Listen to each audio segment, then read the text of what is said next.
모두 일어서서 찬송가 3장을 부르시면서 하나님께 예배하겠습니다. 찬송가 3장입니다.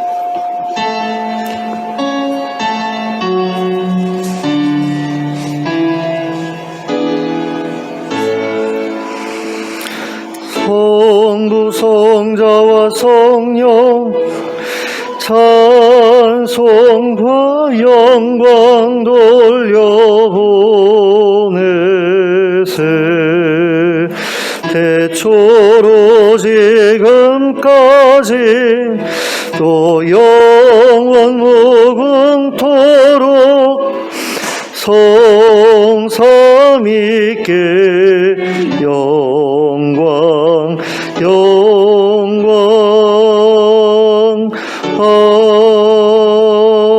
아멘. 함께 기도하겠습니다. 사랑의 하나님 아버지, 오늘 저에게 복된 주일을 허락하심을 감사합니다. 또한 이 자리에 모여서 함께 예배할 수 있게 해주심을 감사합니다. 하나님, 이 시간에 성령으로 찾아와 주시길 원합니다. 저희가 하나님 만나 뵙기 원합니다. 하나님, 저희 가운데 오셔서 친히 말씀하여 주시길 원합니다. 저의 심령을 새롭게 하시고 저에게 능력과 권세를 허락하시고 하나님 뜻대로 살아갈 수 있는 그런 삶으로 저희를 인도하여 주시옵소서. 예수 그리스도의 이름으로 기도하였습니다. 아멘.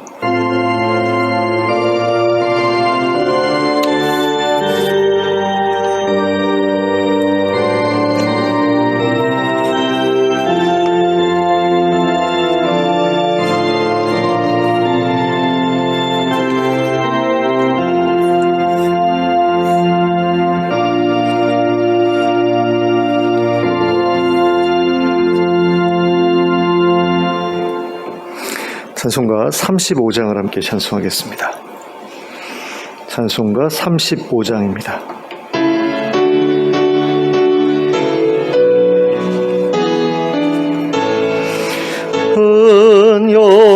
은영화로신 주 이곳에 오셔서 이 모인 자들로 주 백성 삼으사 그 중에 항상 계시고 그 중에 항상 계시고 큰 영광 나타내소서.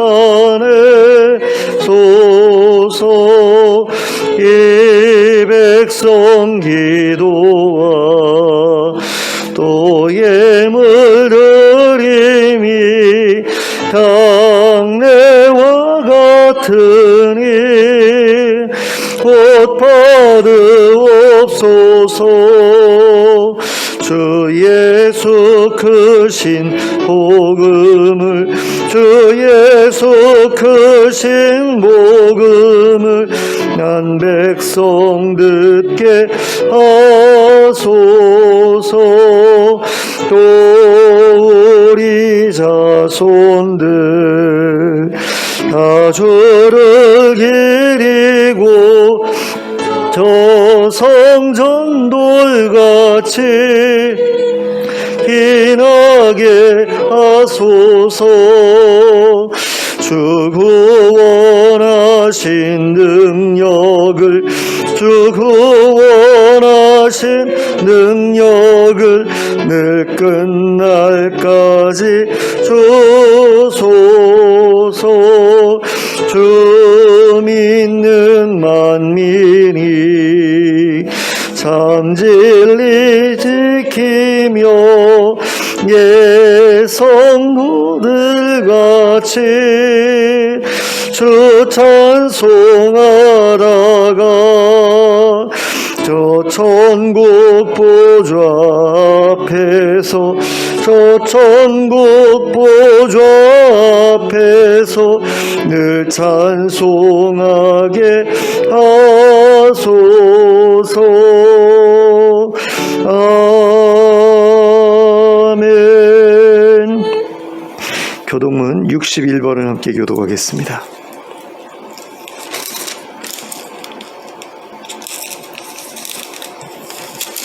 교동문 61번 시편 142편입니다. 제가 먼저 시작합니다. 내가 소리내어 여호와께 부르짖으며 소리내어 여호와께 간구하노라. 내가 내 원통함을 그의 앞에 토로하며 내 불만을 그의 앞에 진술하노라.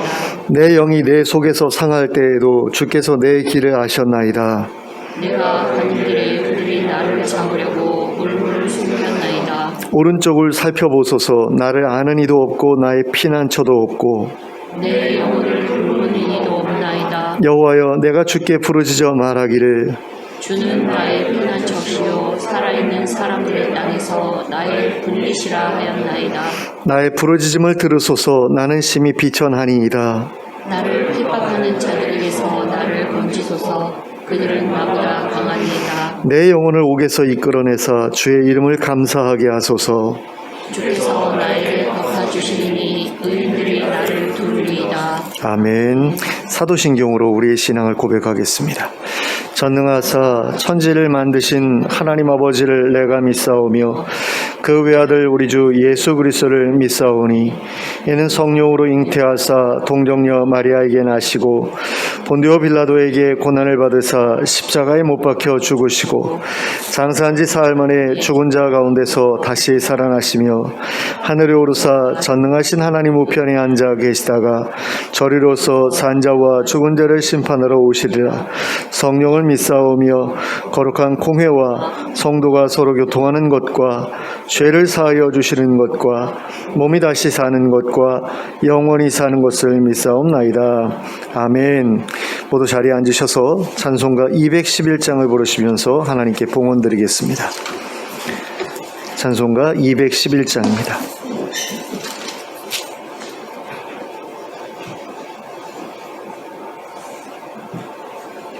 찬송가 211장 함께 찬송하겠습니다.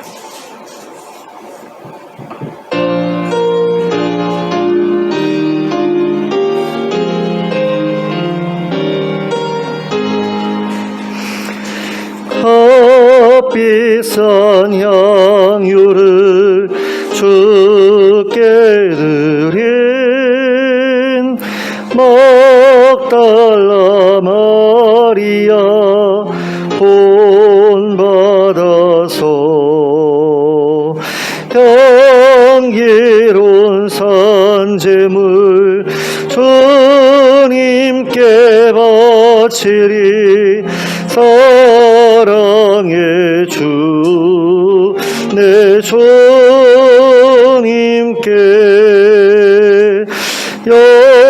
연약한 자에게 힘을 주고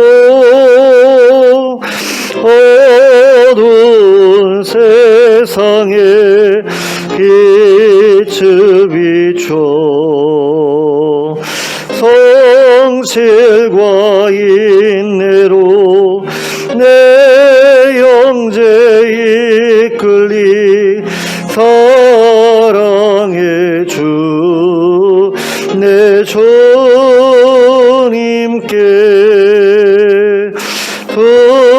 두려운 마음에 소망 주고 슬픔에 쌓인 자 위로하며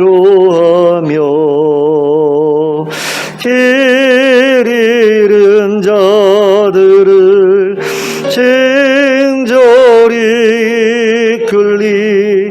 사랑의 주 내 주님께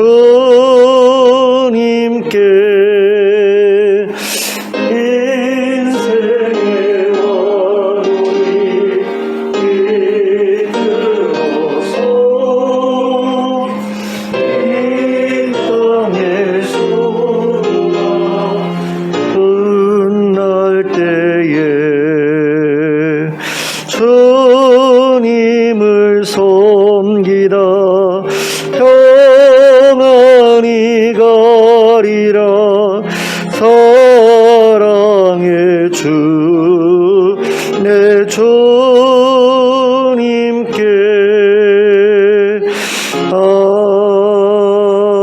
아멘. 함께 기도하겠습니다.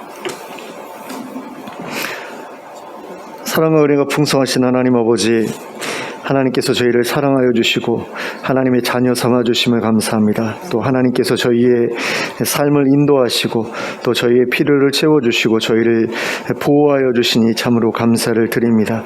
하나님과 동행하는 삶이 저에게 얼마나 복된 것인지를 날마다 체험하는 삶이 되게 하여 주시고 그 안에서 큰 기쁨과 즐거움을 누리는 삶이 되게 하여 주시옵소서.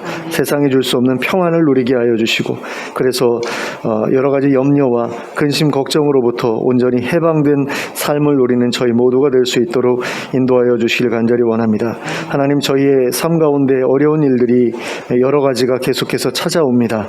어떤 분들은 질병으로 고통받고 있고 어떤 분들은 경제적인 어려움으로 고통받고 있습니다.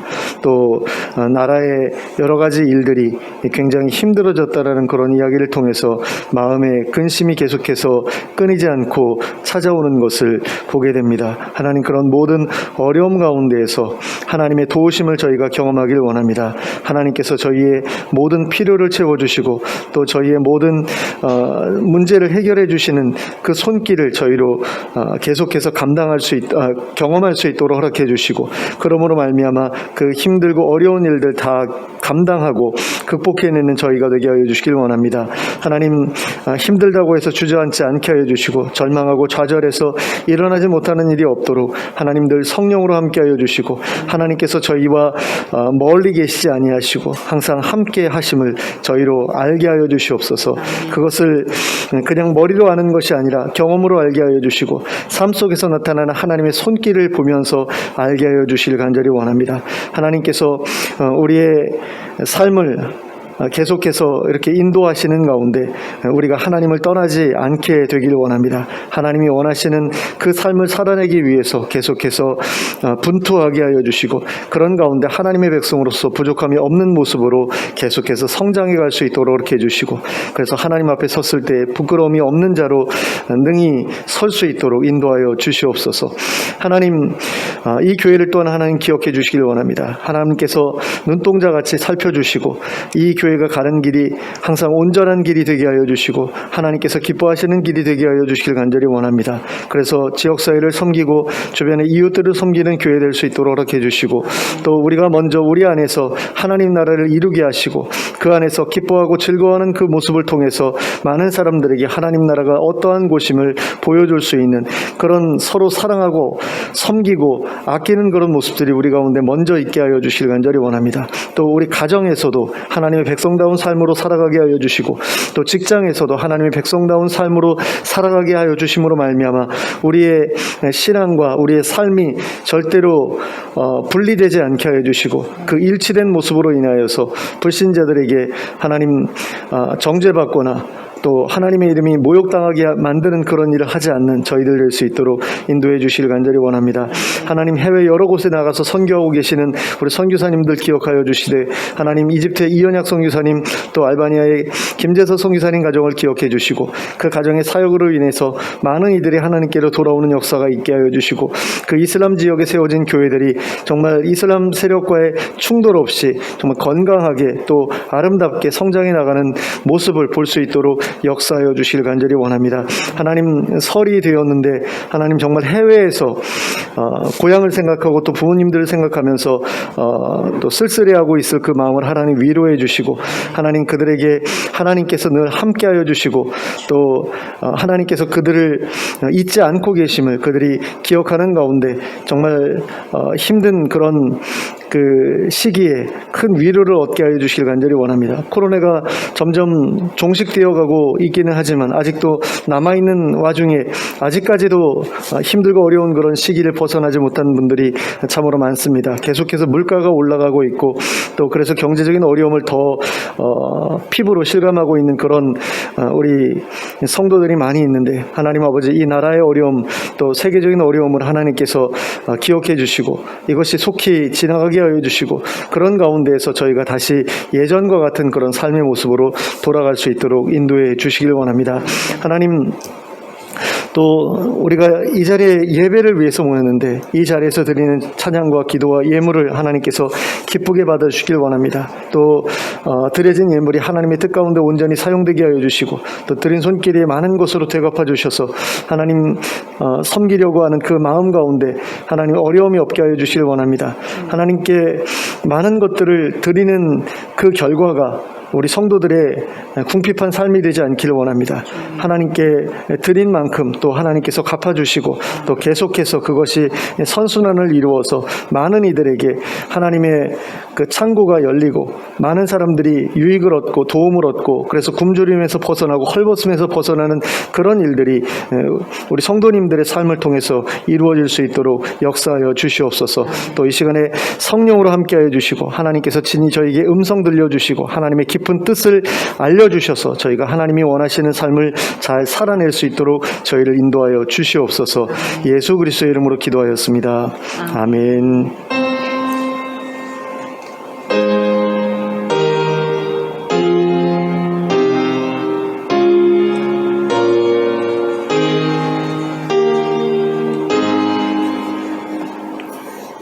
네, 교회 소식 말씀드리겠습니다. 코로나19의 종식과 교우들의 건강 위해서 계속해서 기도해 주시기 바랍니다. 홍미라 목사의 친정어머니 최은봉 권사님이 오늘 1월 25일에 왼쪽 새끼 발가락에 생긴 흑색종 피부암을 제거하기 위한 수술을 받게 되었습니다. 기도해 주시기 바랍니다. 그리고 최성원 권사님이 지금 몸이 좀 많이 안 좋은 상태에 계시는데 위에서 좀 기도해 주셨으면 좋겠어요. 굉장히 안 좋은 그런 상태에 계시는 걸로 전해 들었거든요. 그래서 예배 마치고 어떤 상황인지 좀 말씀을 제가 따로 드리도록 하겠습니다. 예, 이상으로 교회 소식 말씀드렸습니다. 좌우를 둘러보시면서 인사 나누시기 바랍니다. 예, 잘 오셨습니다. 반갑습니다. 예. 하나님의 말씀 함께 보시겠습니다. 누가복음 13장 31절부터 35절까지의 말씀입니다. 누가복음 13장 31절부터 35절까지 합독하도록 하겠습니다. 시작.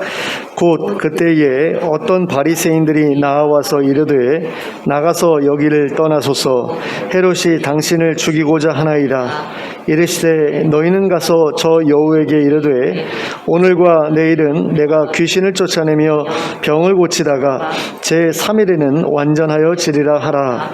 그러나 오늘과 내일과 모레는 내가 갈 길을 가야 하리니 선지자가 예루살렘 밖에서는 죽는 법이 없느니라.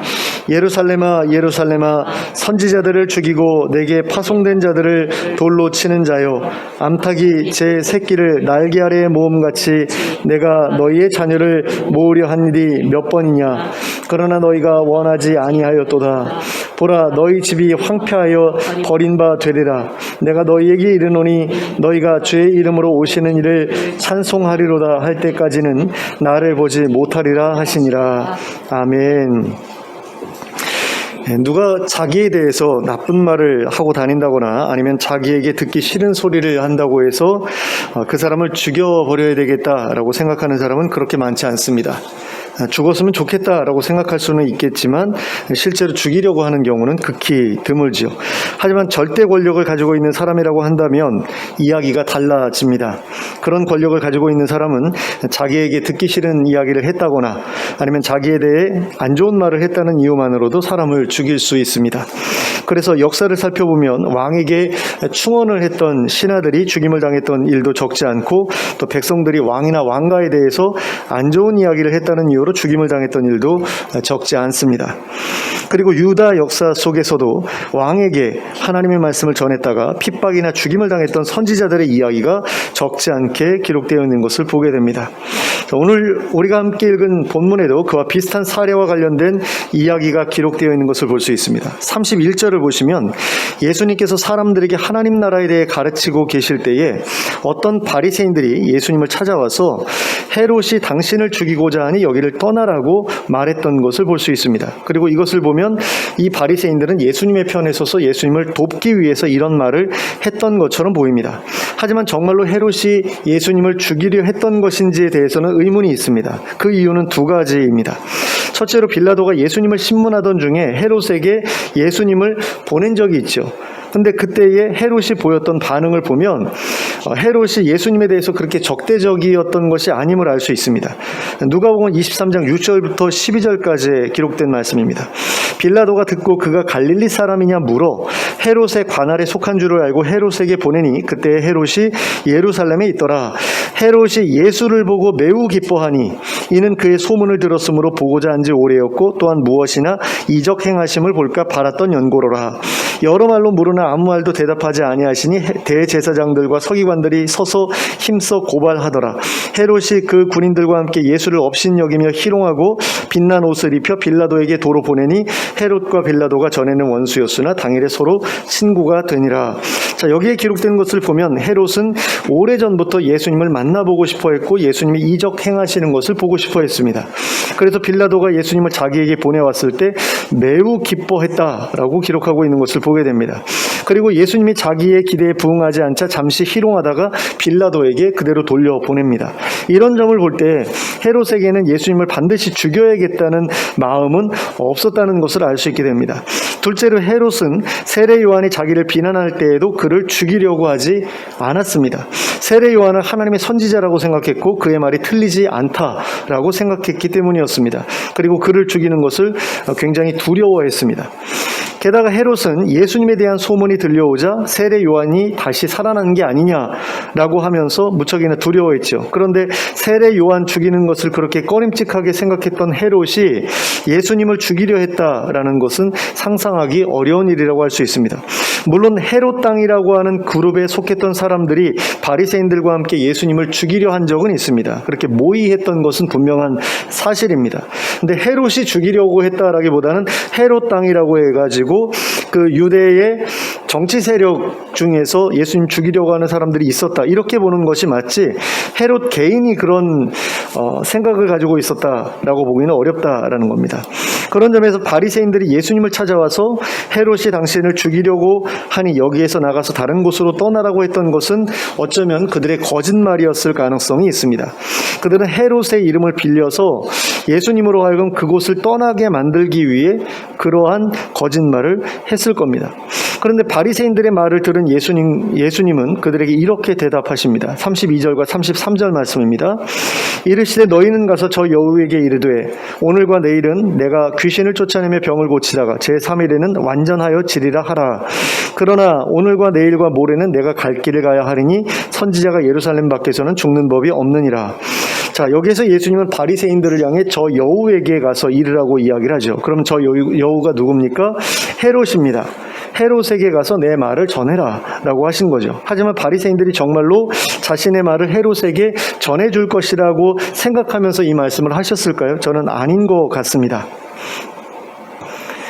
이 바리새인이 헤롯과 관계가 있는지 친분이 있는지 그건 모르잖아요. 근데 그런 친분이 없는데도 왕한테 가서 누군가의 말을 전달한다? 이건 있을 수가 없는 일이죠. 그리고 친분이 있다라고 하더라도 예수님께서 헤롯에게 한 말이면 헤롯의 기분을 나쁘게 할 말이 분명하잖아요. 그런데 그 말을 이 사람들이 가서 전달하겠습니까? 그러니까 그런 점에서 예수님께서 자신의 말을 전달받아야 할 그 대상을 헤롯이라고 정확하게 지명해서 말씀하지 않으시고 여우라고 부르신 것은 어쩌면 자기에게 그렇게 자기를 그렇게 그곳에서 떠나게 만들려고 하는 그 사람이 헤롯이 아닐 수도 있다라고 생각하셨기 때문이 아니겠는가.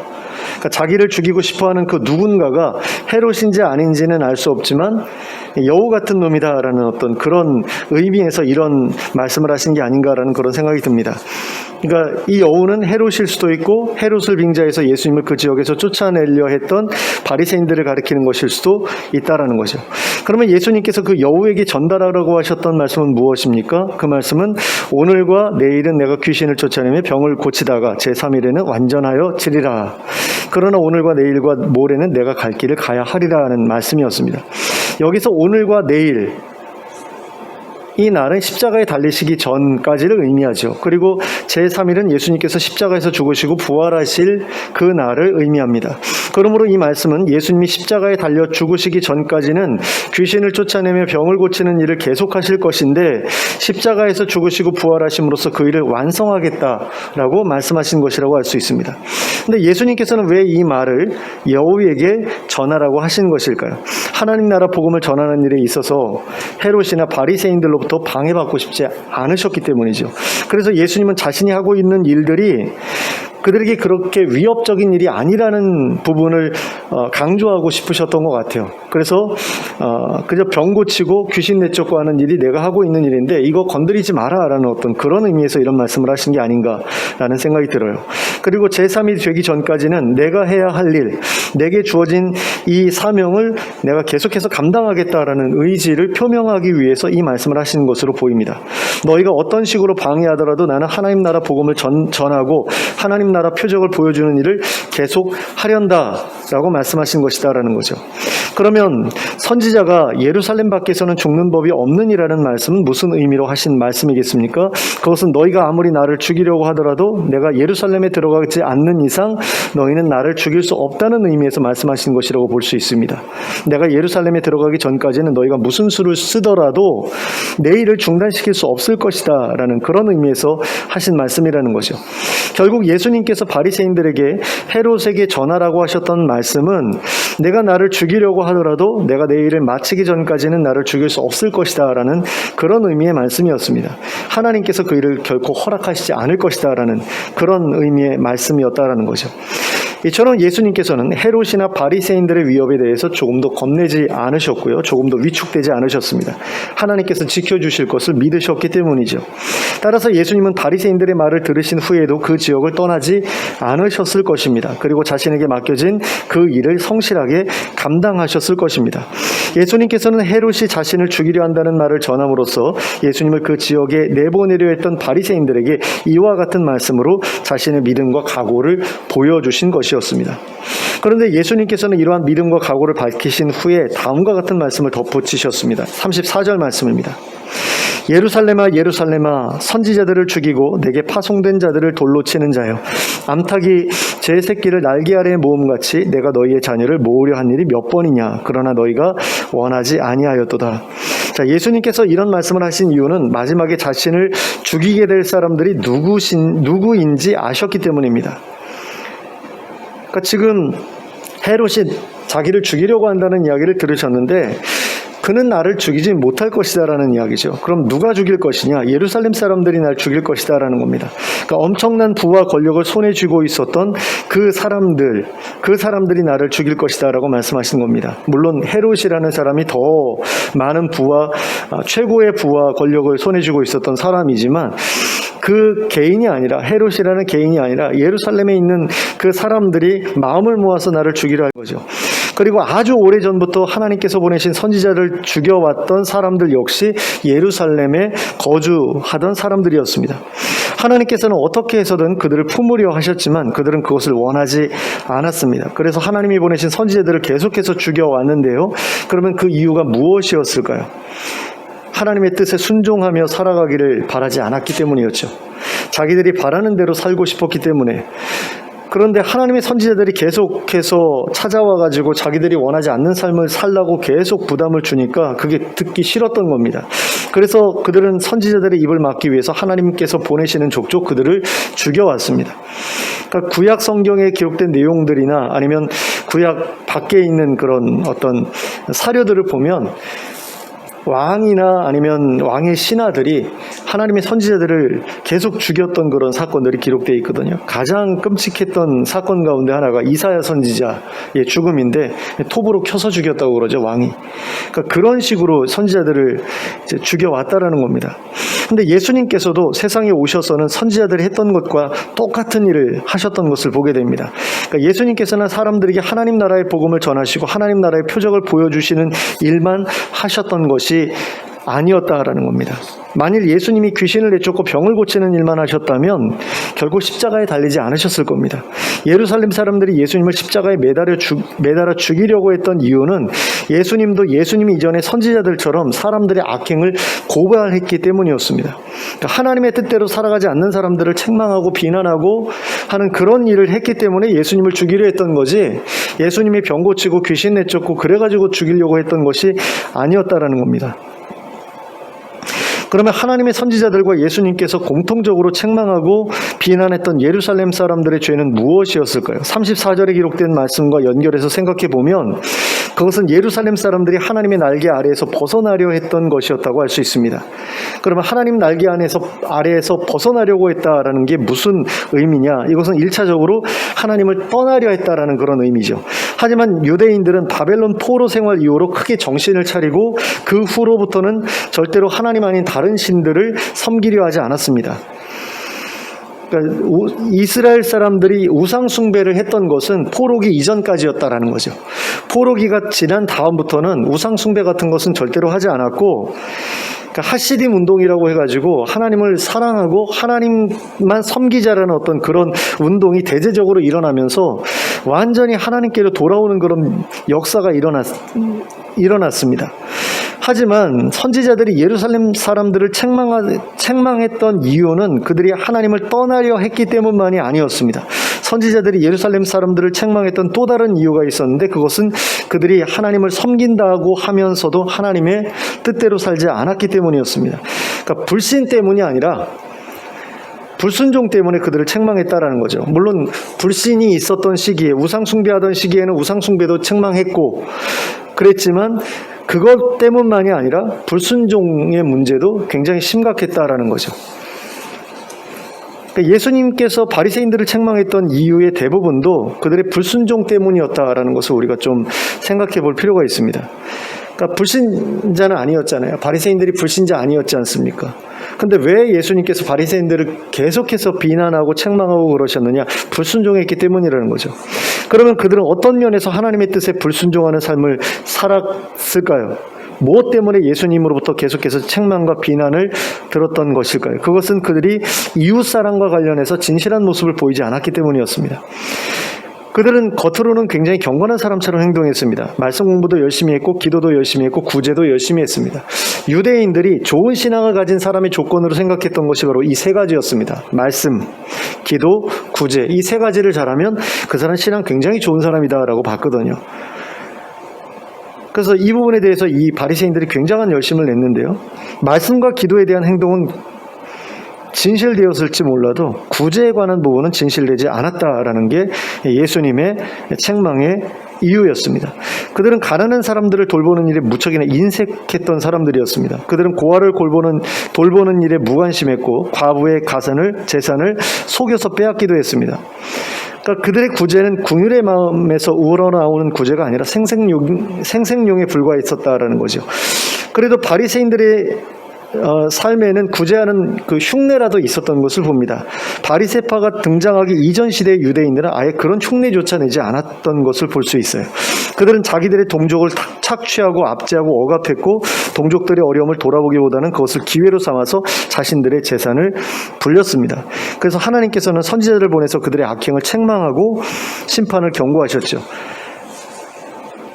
그랬을 때 예루살렘 사람들은 어떻게 했습니까? 하나님이 보내신 선지자들 대부분을 죽임으로써 하나님을 대적했지요. 그리고 이러한 예루살렘 사람들의 반역에 대해 하나님께서는 아수르와 바벨론을 통해서 심판하셨습니다.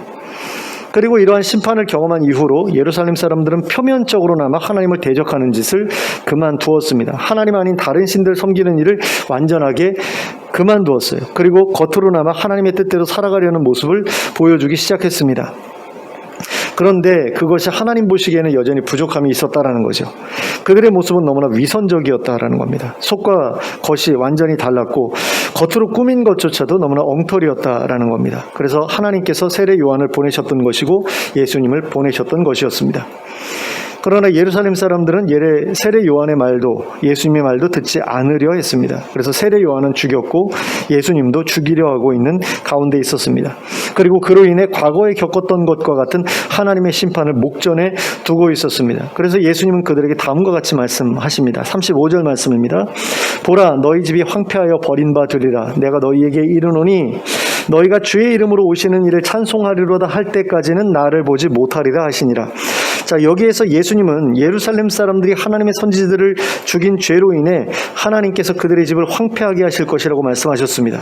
그러니까 예루살렘이 다시 한번 파괴될 것이다 라는 그런 말씀이죠. 그리고 이 말씀은 실제로 AD 70년에 로마의 예루살렘 정복과 파괴로 성취되었던 것을 봅니다. 그리고 또 예수님은 여기에서 너희가 주의 이름으로 오시는 이를 찬송하리로다 할 때까지는 나를 보지 못하리라고 말씀하셨는데요. 이것은 그들이 하나님께로 돌아와 하나님이 보내신 그 예수님을 그리스도로 받아들일 때까지 그들에게는 하나님의 백성이라는 신분이 허락되지 않을 것이라는 의미의 말씀이라고 할 수 있습니다. 그들이 하나님 나라의 백성이 되지 않는다면 그들에게는 하나님 나라의 왕을 뵐 수 있는 자격이 주어지지 않을 것이다라는 그런 말씀이죠. 그러니 어쩌라는 말씀입니까?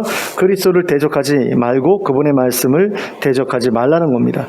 위선에서 벗어나고 진실한 마음으로 순종하라는 이야기죠. 그러면 그리고 이제 하나님 날개 아래 거하는 이가 되라는 겁니다. 하나님께서 원하시는 것이 무엇이냐, 자기 백성들에게 원하시는 것이 무엇이냐, 당신의 날개 아래에 모여 사는 거죠. 그러니까 하나님께서 뜻하신 대로 하나님의 백성들이 함께 어우러져 살아가는 것, 그것을 하나님께서 바라십니다. 시편 133편에 나오는 것처럼 형제가 연합하여 동거하는 그런 모습을 원하시고 거기에 하나님께서 영생을 주시겠다고 말씀을 하셨거든요. 그러니까 종교적으로 경건한 삶을 살아가는 것을 넘어서 사회적으로 힘없고 가난한 이웃들을 사랑으로 돌보아 주는 가운데 공동체적으로 함께 살아가는 그런 모습을 하나님께서는 우리에게 기대하신다는 겁니다. 그게 하나님 나라거든요. 하지만 예루살렘에 살았던 사람들, 엄청난 부와 권력을 소유하고 있었던 사람들은 가난한 이웃들을 돌보려고 하지 않았습니다. 그러니까 우리와는 다른 어떤 삶을 살아가고 있는 사람들, 다른 계급, 그래서 선을 거놓고 함께 어울리려고 하지 않는 그런 모습들을 계속해서 유지했죠. 그들은 부와 권력을 손에 쥐는 것을 인생의 목표로 삼고 살았던 사람들이었습니다. 그들은 예수님께서 그렇게 벗어나라고 하셨던 탐심에 사로잡혀 살아가고 있었습니다. 그들은 정당하지 않은 방법으로 힘없고 가난한 사람들의 재산을 빼앗았습니다. 그리고는 그들의 어려움을 조금도 돌아보지 않았습니다. 남들의 존경을 받기 위한 수단으로 그저 생색내기 용으로만 구제했을 뿐이었습니다. 그래서 예수님은 계속해서 그들을 책망하셨습니다. 그들을 향해 창고를 크게 짓지 말라고 하셨습니다. 자신의 재산을 창고에 쌓아두려 하지 말라고 하셨습니다. 가난하고 어려운 사람들에게 나누어주고 베풀어 하늘에 쌓아두라고 하셨습니다. 오늘날로 이야기하면 그런 이야기라고 할 수 있을 것 같아요. 집을 많이 가지지 말라. 수십 채, 수백 채씩 가지고 있는 사람들도 있죠. 그렇게 하지 말라라는 어떤 그런 의미로 우리가 바꾸어서 생각할 수 있습니다. 근데 교회 장로님들 가운데 집이 수십 채 되는 그런 분들도 있더라고요. 근데 그게 하나님께서 원하시는 삶의 모습이냐라고 했을 때 아니라는 생각이 들거든요. 예수님께서 이 시대에 오셨다면 그런 분들도 예수님의 비판의 대상이 되지 않았을까. 그래서 교회에서 쫓겨나고 이단으로 정죄받고 그러지 않았을까라는 그런 생각이 듭니다. 근데 예루살렘 사람들이 이런 예수님의 말씀을 듣기 싫어했죠.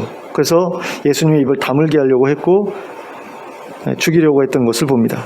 제사장들은 성전에서 장사꾼들에게 받아오던 커미션을 계속해서 받아먹기 위해서 예수님을 죽이려고 했습니다. 예수님 계속해서 그거 비판하셨잖아요.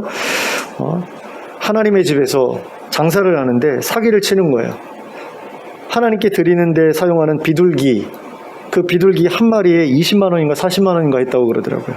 오늘날로 따지면 말이 안 되는 가격을 받아가지고 가난한 사람들이 죄사함을 받기 위해서 제사 드리려고 성전에 왔는데 돈이 없어서 제사를 드리지 못하는 거예요. 그럼 죄사함도 못 받죠. 그 대안으로 세례요한이 무엇을 시작합니까? 세례 주는 것을 시작하죠.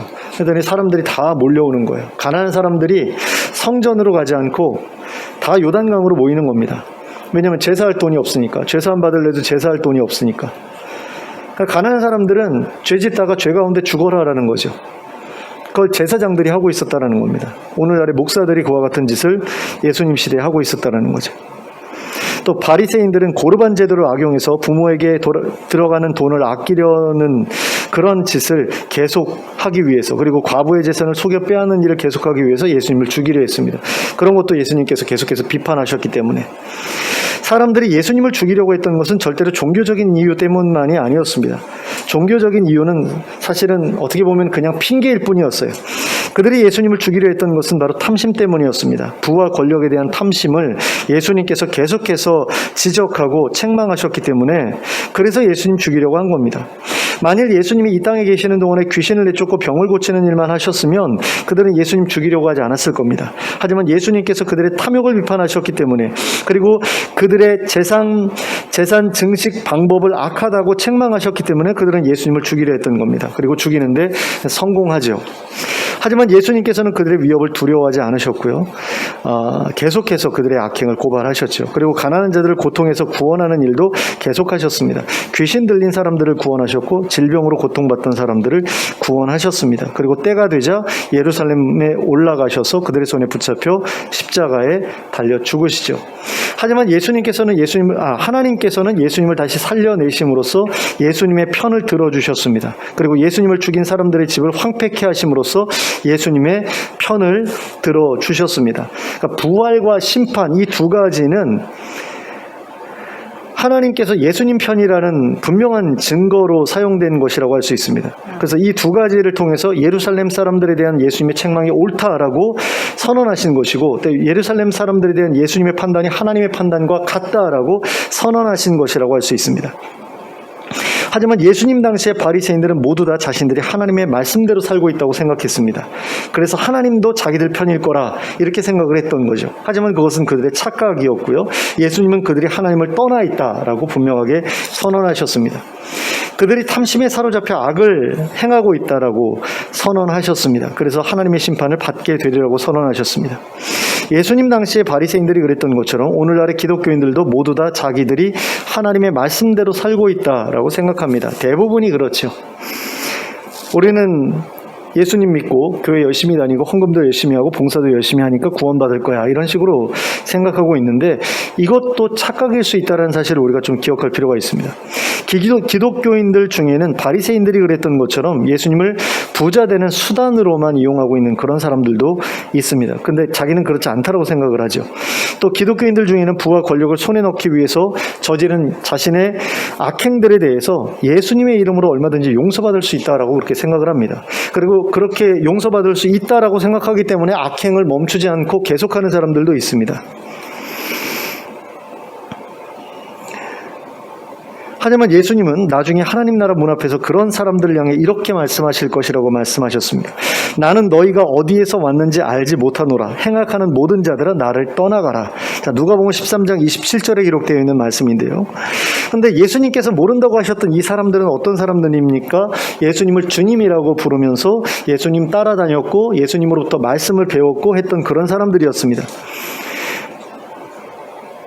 하지만 예수님께서는 그런 사람들이라고 할지라도 그들이 자신들의 악행을 멈추지 않는다면 마지막 날에 그들을 외면하실 것이라고 말씀하셨거든요.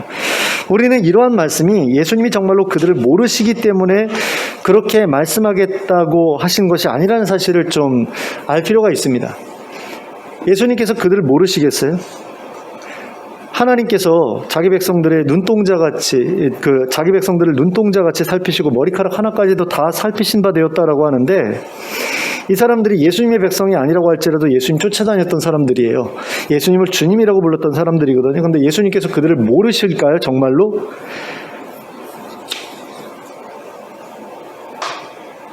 예수님 쫓아다니면서 예수님의 말씀 배울 때 눈 한 번이라도 마주쳤으면 예수님 기억하고 계실 거 아니에요. 그런데 모른다고 하신 이유가 뭡니까? 그들을 아신다는 것이 부끄럽다라는 거죠. 그래서 내가 너희 모른다고 하겠다라고 말씀을 하시는 겁니다. 정말로 몰라서가 아니라. 그러므로 우리는 불신에서 벗어난 것으로 하나님 나라에 들어가기에 충분하다고 생각하지 말아야 합니다. 내가 예수님 믿기 때문에 나는 천국 갈 수 있을 거야, 이렇게 생각해서는 안 된다는 겁니다. 불신에서 벗어날 뿐만 아니라 불순종에서도 벗어나야 하나님 나라에 들어갈 수 있다는 사실을 알아야 한다는 겁니다. 악행에서 벗어나 하나님의 뜻대로 순종하는 사람만이 하나님 나라에 들어갈 수 있다는 사실을 알아야 돼요. 그러니까 예수 믿기 전에 어떤 짓을 했든 그건 상관없습니다. 하지만 예수님을 믿었으면, 그래서 내가 불신에서 벗어났다면 그 다음 순서는 불순종에서 벗어나는 거거든요. 근데 불순종에서 벗어나지 않고 계속해서 그 불순종을 하면서 살아가면서도 나는 괜찮을 거야, 나는 괜찮을 거야, 그러면 이건 대단한 착각이라는 거죠.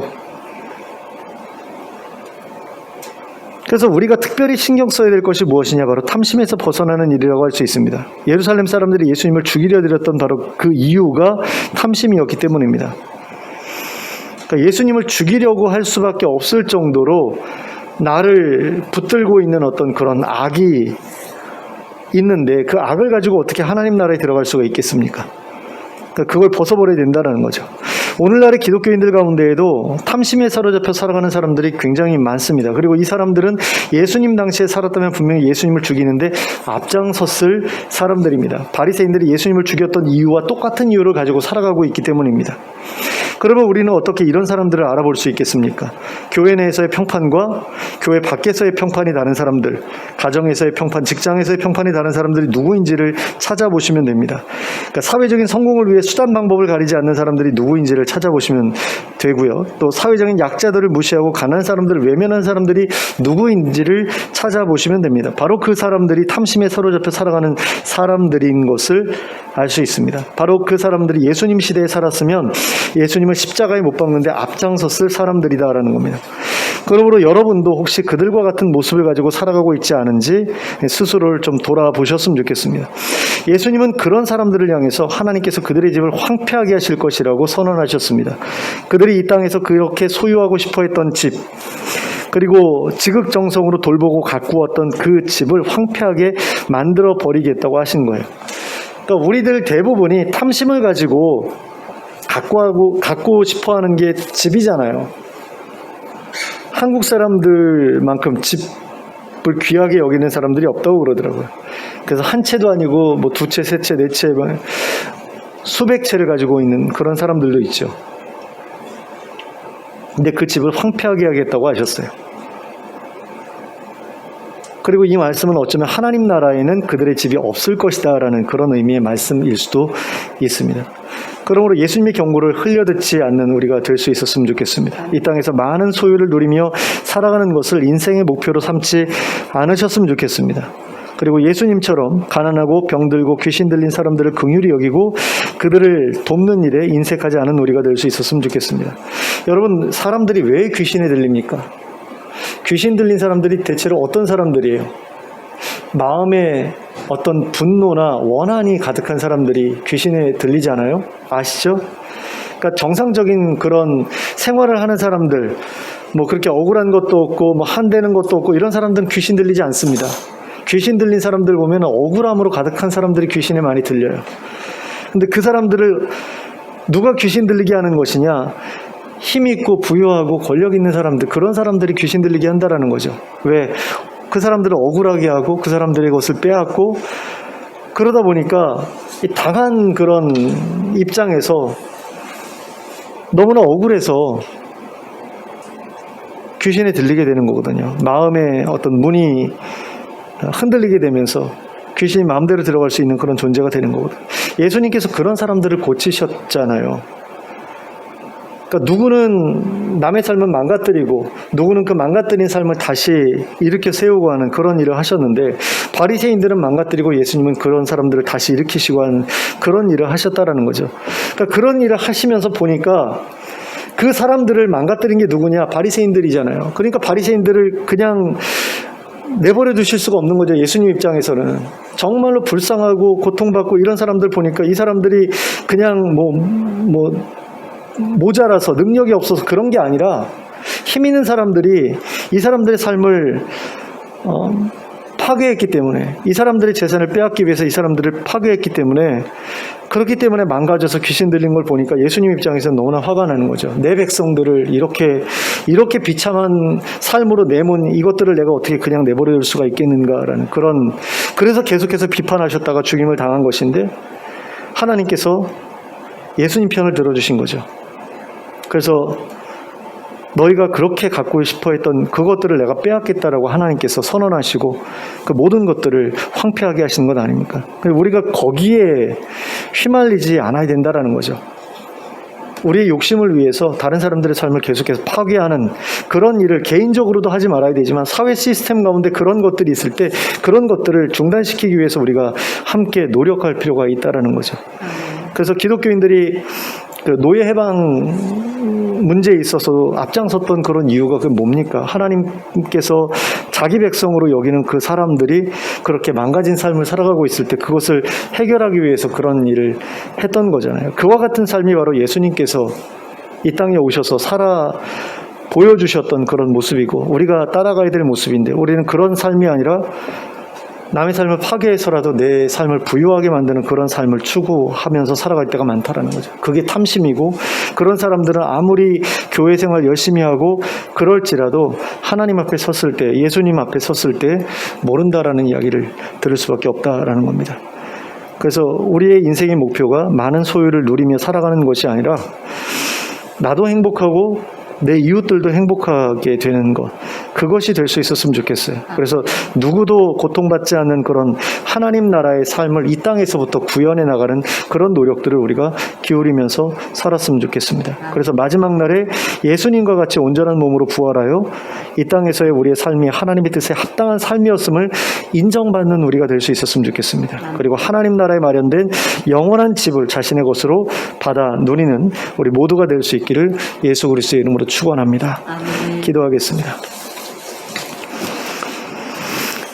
사랑의 하나님 아버지, 예수님께서 이 땅에 오셔서 무슨 일을 하셨기에 사람들이 그렇게 예수님을 죽이려고 했었는가에 대해서 생각해 보았습니다. 하나님, 자기들이 살고 싶어하는 그 삶을 잘못되었다라고 부정했기 때문에, 그리고 그것이 자신의 그 인생의 목표를 부정하는 그런 일이었기 때문에 이 바리새인들이 예수님을 죽이려고 했던 것을 봅니다. 그런데 오늘날에도 그 바리새인들이 가지고 있었던 탐심과 동일한 탐심을 가지고 살아가는 기독교인들이 참으로 많은 것을 봅니다. 그리고 기독교인이라는 이름을 가지고도 다른 사람들의 삶을 파괴하면서도 그것을 부끄러워하지 않는 그런 사람들이 있는 것을 봅니다. 하나님 아버지, 우리가 그런 삶을 살지 않게 되길 원합니다. 하나님, 탐심이 아니라 정말 많은 사람들과 더불어서 함께 살아가는 그런 세상을 꿈꾸는 저희들 되게 하여 주시고, 또 힘들고 어려운 사람들을 돕는 데 게으르지 않은 저희들 되게 하여 주시옵소서. 인색하지 않게 하여 주시옵소서.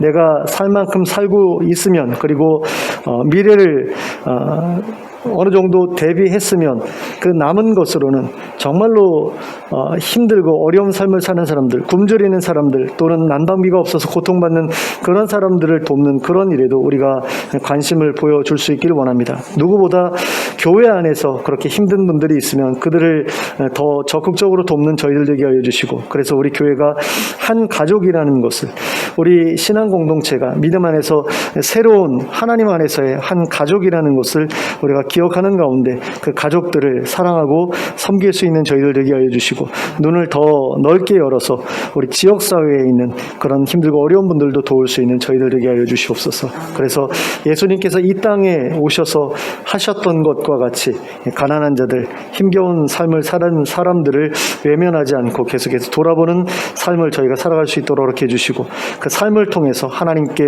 저희의 삶이 올바랐음을 인정받게 하시고, 그래서 예수님과 같이 새로운 세상에서 눈을 떠서 새 몸을 입고 영원한 집에서 하나님과 더불어 또 내가 사랑했던 사람들과 더불어 영원히 행복하게 살아가는 저희 모두가 될 수 있도록 인도하여 주시옵소서.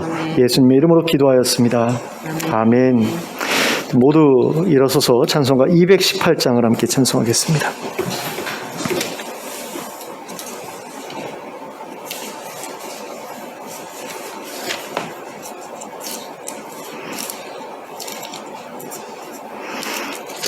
찬송가 218장 함께 찬송합니다.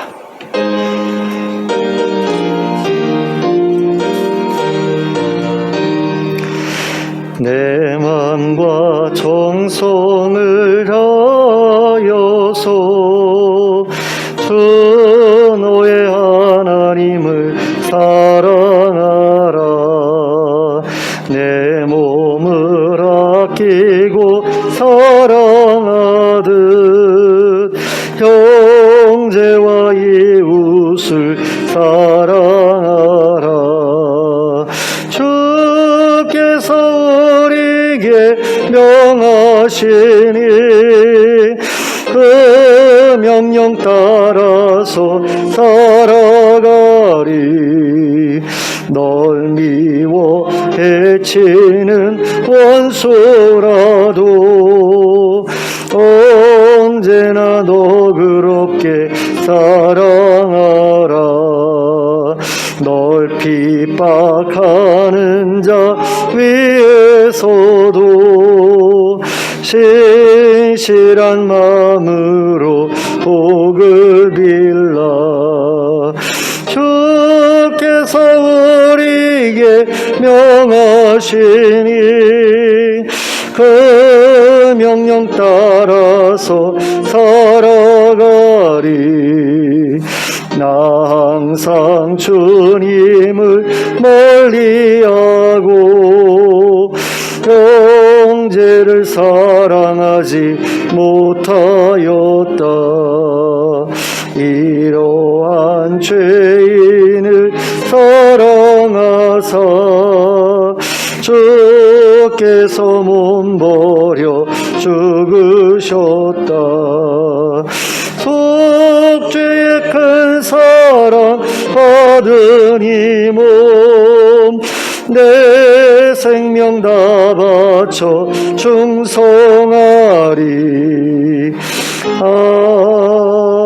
아멘. 함께 기도하겠습니다. 이제는 우리 주 예수 그리스도의 은혜와 하나님 아버지의 극진하신 사랑과 성령님의 감동감화 교통하심이 탐심에서 벗어나 내가 가진 것으로 힘들고 어려운 삶을 살아가는 이웃들을 돕는 가운데 하나님의 뜻을 이루고 하나님 나라를 이루어가기를 소원하는 주의 백성들 머리 위에 지금부터 영원토록 함께 하시기를 축원하옵나이다. 아멘.